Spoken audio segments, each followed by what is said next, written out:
Hello दोस्तों, I am नवीन। स्वागत है आपका मेरे YouTube channel basic maths on tips में। तो देखिए, इस सम में हमें क्वेश्चन दी हुई है और हमें यहाँ पर x की वैल्यू को निकालना है। तो सम को शुरू करने से पहले एक लॉ के बारे में जान लेते हैं। तो देखिए, ये लॉ होता है कि अगर x की पावर m प्लस n इस तरह से लिखी हुई हो तो हम इसको इस तरह से लिख सकते हैं, x की पावर m मल्टीप्लाई x की पावर n। ठीक है, तो अगर हम यहाँ देखें तो यहाँ 5 की पावर 3x प्लस 1 है। ठीक है, तो हम इसको इस तरह से लिख सकते हैं कि 5 की पावर 3x मल्टीप्लाई 5 की पावर 1।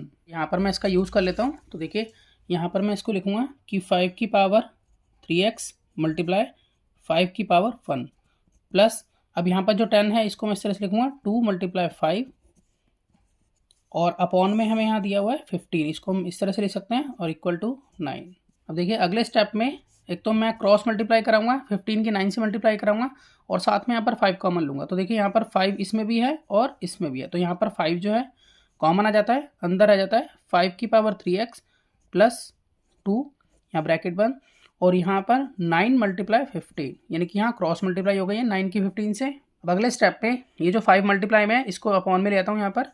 तो मैं यहाँ लिख पाऊंगा कि 5 की पावर 3x प्लस 2, ये हमारे पास यहाँ बचा हुआ अभी, और यहाँ पर 9 मल्टीप्लाई 15 अपॉन में 5। तो यहाँ पर इसको हम सॉल्व कर लेते हैं। तो 5 1 जा 5 और 5 3 जा 15। अब देखिए, आगे अगर हम इसे सॉल्व करें तो यहाँ 9 3 जा हो जाता है 27, तो मैं यहाँ पर 27 लिखूँगा। यहाँ पर है 5 की पावर 3x प्लस 2। अब ये जो 2 है ये राइट में शिफ्ट होगा, तो ये जब राइट में शिफ्ट होगा तो ये माइनस हो जाएगा। तो यहाँ पर अभी हम लिख रहे हैं 5 की power 3x equal to 27 minus 2। तो यहाँ पर हम इसको लेस करके लिखेंगे कि ये आ जाता है 25 के इक्वल, और यहाँ पर है 5 की पावर 3x। अगले स्टेप में हम 25 को लिख सकते हैं 5 की पावर 2। तो मैं यहाँ पर इसको 5 की पावर 2 लिख लेता हूँ और यहाँ पर है 5 की पावर 3x। अब देखिए, यहाँ पर बेस जो है वो सेम है, तो हम कह सकते हैं कि इसके एक्सपोनेंट भी आपस में सेम होंगे।